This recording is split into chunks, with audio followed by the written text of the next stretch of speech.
I want you to picture something, I think. I think everyone listening has probably been here. You're at your desk, you've got your coffee, and you're looking at a stock you've been following for, I don't know, months. You've done the work, read the reports, the company looks solid. The classic setup. You feel like you're prepared. Exactly. And then the big moment comes, the quarterly earnings report drops, and honestly, it's beautiful. Net profit's up 20%. CEO sounds great in the press release. Everything's green. So your brain just says, this is it. I'm buying. You hit the buy button, and then I guess the stock doesn't exactly take off. it tanks. It just falls off a cliff. And you're sitting there just staring at the screen thinking, what? What just happened? The fundamentals were good. The math was right. So why am I losing money? That specific feeling right there, that is the quintessential heartbreak of the retail investor. Yeah. You're looking at the scorecard, the earnings report, but you're missing the actual game that's being played. And that is exactly what we are deep diving into today. We've got this really fascinating set of notes here. It's titled, The Reality of Fundamental Analysis Misconceptions. And I have to admit, reading through this source material, it felt a little personal. It's a reality check, isn't it? Yeah, it felt like someone was just taking notes on my portfolio for the last 5 years. Well, what I love about this material is that it doesn't bother with the textbook stuff. It assumes you know what profit is. It assumes you get the basics. Instead, it goes straight for the traps. Yeah. It's all about that gap between what we think fundamental analysis is and what it actually is in the real world. Right, it's the difference between just reading a number on a page and actually understanding the story behind it. Yeah. So here's our mission for this deep dive. We're going to debunk 4 huge myths, 4 misconceptions that cause really smart people to lose money on what look like good companies. And we should be really clear here. We are not saying fundamental analysis is useless. Not at all.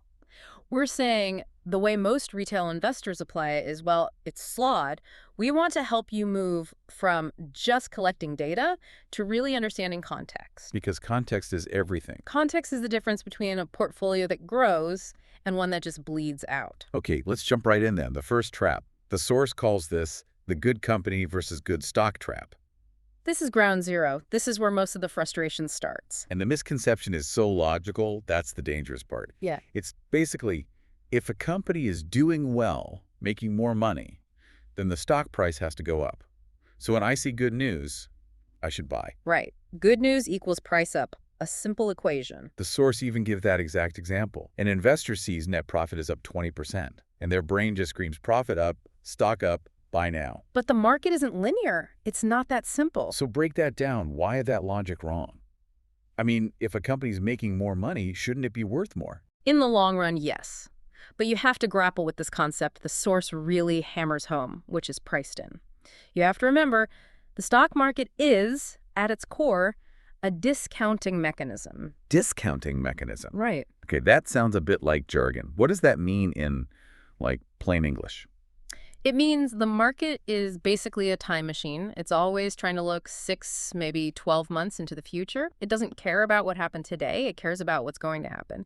So if a company is expected to grow profit by 20%, the smart money, the institutions, the hedge funds, they started buying that stock months ago. So they were buying the expectation, the rumor. Exactly. They were bidding the price up in anticipation of that good news. So now, fast forward to today, the report comes out, profit up 20%, great. But if you actually look at the chart, the stock might have already gone up 50% in the last 3 months. So the party's already over. The party's over, the cake's gone, and you're showing up just as they're turning the lights on. The market has already celebrated that growth. The price already reflects the good news before you even read the headline. That is painful. But the source mentions something even worse than just being late. It talks about sell-on news. And this part always gets me. Yes, this is the real trap. Why would anyone sell on good news? It seems totally backward. If the company did great, why would you dump the stock? You have to think about liquidity. It's something most retail investors just don't consider. If you're a huge fund, you bought millions of shares months ago. You have a massive profit on paper. Now you want to sell. You want to cash out. You want to cash out. But you can't just dump millions of shares on the market on a random day. You'd crash the price. There just aren't enough buyers. You need a crowd. You need a flood of buyers. You need a liquidity event. And what is the perfect liquidity event? A glowing earnings report.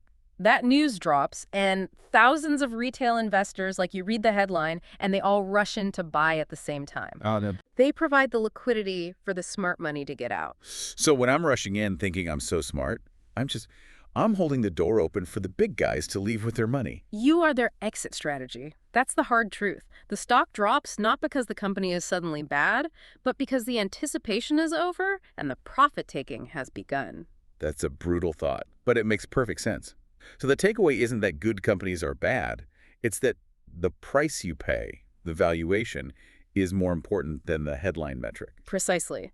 A great company is a terrible investment if you overpay for it. You have to ask yourself, is this news a surprise or is it already in the price? Which leads us right into the second big misconception. Because if we can't just buy on the news, how do we know when to buy? This is the idea that fundamental analysis is some kind of timing tool. This is a really subtle one, but if you get this wrong, you can sit on a great stock that does nothing for years. Yeah, the source says people try to use financial reports to pick the exact day to get in. They see the good report and think, okay, the numbers look good, so I buy today. And that's like using a world map to check the time. It's just the wrong tool for the job. The source makes this really important distinction between selection and execution. I like that framing. Selection versus execution. Let's dig into that. Okay, so fundamental analysis is your selection tool. It tells you what to buy. It helps you figure out the long-term value of a business. It lets you say, okay, this company is a high-quality business and it seems undervalued. It builds your shopping list. Right, so fundamentals tell me I want to own this particular company. But it doesn't tell me when to actually go to the store and buy it. Exactly. And the reason is financial reports are, by their very nature, lagging indicators. Lagging, meaning they look backwards. Yes. A report that comes out in April is telling you about January, February, and March. It's a history lesson. It's telling you how the company did 3 months ago. It can't, by itself, tell you what the stock price is going to do tomorrow at 9:30 a.m. That's a really good point. We treat them like they're crystal balls, but they're really just rear-view mirrors. That's a perfect analogy. They're rear-view mirrors. So if you're trying to time your entry, looking at last quarter's balance sheet won't help. The balance sheet doesn't know about market sentiment or some geopolitical event that just broke. Okay, so if fundamentals are the rear-view mirror for selection, what's the windshield? What tells us when to actually hit buy? The source points to market structure and liquidity, capital flow. This is where you might look at things like technical analysis. Is money flowing into this stock right now? What is the price action telling you about supply and demand today? So execution is about reading the room. Yes. You use fundamentals to build your conviction in the business. You use market mechanics to find your entry point. If you mix them up, you buy a great stock that just goes sideways for 3 years because no one cares about it yet. Or worse, you buy a stock with a great balance sheet right as it's crashing. Exactly. You need both tools, and you need to know what each one is for. All right, so we've got the priced-in trap, we've got the timing trap. Now we have to talk about the bargain hunters. This next one is for anyone who calls themselves a value investor. Ah, yes. The dreaded value trap, where cheap gets cheaper. The source nails this. It's the retail obsession with cheap ratios, like worshiping a low PER price to earnings or a price to book value that's below 1. It's the discount bin mentality. We all love a deal, right? We do, and I am so guilty of it. The scenario is you run a stock screener. You find a stock with a PER of like 5x. The market average is maybe 20x. And your brain just lights up. You think, this is it. It's a steal. Wall Street missed this one. And right there, that bit of arrogance, that's usually where the money is lost. Thinking you found the one diamond that thousands of professionals with billion-dollar research budgets somehow overlooked. The source has this incredible phrase, cheap for a reason. That should be tattooed on the back of every investor's hand. Cheap for a reason. When you see a stock with a super low multiple, the market is almost always trying to tell you something, and it's not usually good news. Wait, explain the mechanics there. How could the PE be low today if the earnings haven't collapsed yet? Okay, simple math. PE is price divided by earnings. The earnings part is historicals from the last 12 months. The price is what the market thinks the company is worth today, looking forward. Right. So if the market thinks the company's main product is about to become obsolete, everyone starts selling. The price collapses.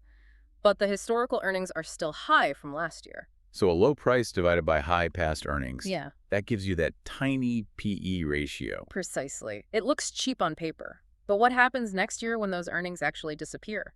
That PE ratio is going to explode, or the company will just be gone. The source mentions a couple of specific risks, like a business model becoming obsolete. Yeah, think of a company that made video rental stores look great in, like, 2008. Their earnings from the previous year looked fantastic. The stock would have looked dirt cheap, but the market could see Netflix coming. It knew future earnings were going to zero. So you buy the bargain and you ride it all the way down. That's the trap. Another one the source mentions is hidden debt. The original phrase was, "Beban utang yang tersembunyi." Hidden debt. How can debt be hidden? It's on the balance sheet, isn't it? It is, but if you're only looking at the PE ratio, you are not looking at the balance sheet. A company can look cheap based on its earnings, but if it's drowning in debt and interest rates go up, that equity can get wiped out fast. So just buying low ratios without doing any more digging Yeah, it's just gambling. it's trying to catch a falling knife. Without a clear reason for growth, a cheap stock will almost always get cheaper. You buy it at $10 thinking it's a steal, it drops to $5, now it looks even cheaper, so you buy more, then it goes to $1. That is a value trap. So you have to understand why it's cheap. So you have to know the context. Is the market wrong, or is the company actually dying? Is the company actually dying? That is the perfect segue to our fourth and final misconception. And I think this is the most critical one for just survival. It's the battle between net profit and cash flow. This is where you separate the amateurs from the pros. This is the cash is king rule. The misconception is focusing only on the bottom line, right? That net profit number on the income statement. We're all trained to look there first. It's the headline number. It's what the news reports. Company X posts record profits. But the source gives us a very stark reminder. Net profit is an on-paper number. It's an accounting opinion. On paper. What do you mean? If a company says it made $1 million in profit, shouldn't it have $1 million? Not necessarily, not in the world of accrual accounting. Net profit can include all sorts of non-cash items, like depreciation. And the big one is accounts receivable. Accounts receivable. That's money customers owe you, but they haven't actually paid you yet. Exactly. So I could sell you $1 million worth of equipment. I send you an invoice. I can book that as $1 million in revenue and profit today, even if you haven't sent me a single dollar. So my income statement can show this huge profit, but my bank account could be completely empty. Yes. And what if you never pay me? That profit was an illusion. The source even says that net profit can be influenced, or even worse, manipulated by accounting choices. Manipulated. That's a word that should scare every investor. It should. Management wants to show a profit. It keeps the stock price up. But here's the thing. You can't fake cash. So if net profit can be an illusion, where do we find the truth? You go to the cash flow statement and you look for operating cash flow. This is the real cash that the business generated. It cuts through all the accounting games and asks a very simple question. Did more cash come into the bank account than went out? The source describes what it calls a silent killer scenario. A company shows high profit but has negative operating cash flow. This is the reddest of red flags. If you see profit going up and up and up, but cash flow is going down, down, down, something is very wrong. The company is either cooking the books or its business is fundamentally broken. The source uses the word sekarat. It says the company is dying. It is, because, and this is the single most important lesson here, companies don't go bankrupt because they run out of profit. They go bankrupt because they run out of cash. You can't pay your employees with accounts receivable. You can't pay the electricity bill with net profit. You pay with cash. When the cash runs out, the game is over, period. That's such a powerful point. Yeah. So I shouldn't celebrate a big profit number until I scroll down to the cash flow statement to verify it. You verify the profit with the cash. If they don't line up, you have to ask why. Are customers not paying? Are they shipping product that no one wants? That gap between profit and cash, that's where all the secrets are buried. And this has been a huge wake-up call. We've hit 4 major traps, and I kind of want to go audit my own portfolio right now. But let's recap this for everyone first. Good idea. The 4 pillars of reality. Okay, pillar 1. Don't confuse a good company with a good stock. Right. Watch out for news that's already priced in. If the stock is already up big, you're probably late. Don't be someone else's exit. Pillar 2. Fundamentals are for selection, not timing. They tell you what to buy. Market mechanics tell you when to buy. Remember, financial reports are history books, not crystal balls. Pillar 3. Beware the value trap. Cheat for a reason. Always ask why. A low PE can be a sign of a dying business. You have to dig deeper than just one number. And finally, pillar 4.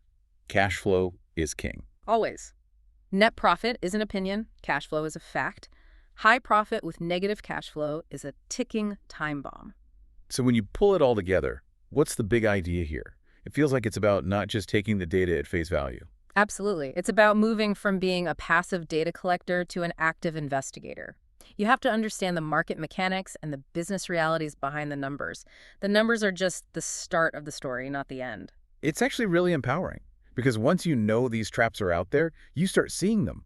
You stop chasing headlines and start looking for actual durable value. And that's how you survive. You stop gambling on these common misconceptions and you start investing based on reality. So before we sign off, we want to leave you with one final thought. We talked about value traps, and we talked about that gap between profit and cash flow. Right. And here's a question that ties them together. It's something to really chew on. If you find a stock that looks incredibly cheap, I'm talking a super low PE, it looks like a total bargain. But then you dig in and see that it has high on-paper profits and negative cash flow. Here's the question. Is the market being irrational and giving you a gift? Or is the market actually seeing a future bankruptcy that the company's own accounting hasn't admitted to yet? It's a sobering thought. Is the market smarter than the income statement? Most of the time, the answer is yes. Something to think about as you check your own holdings. Go take a look and see if any of these traps are hiding there in plain sight. Better to find them yourself now than have the market find them for you later. Exactly. Thanks for diving deep with us today. We'll see you on the next one. Happy investing.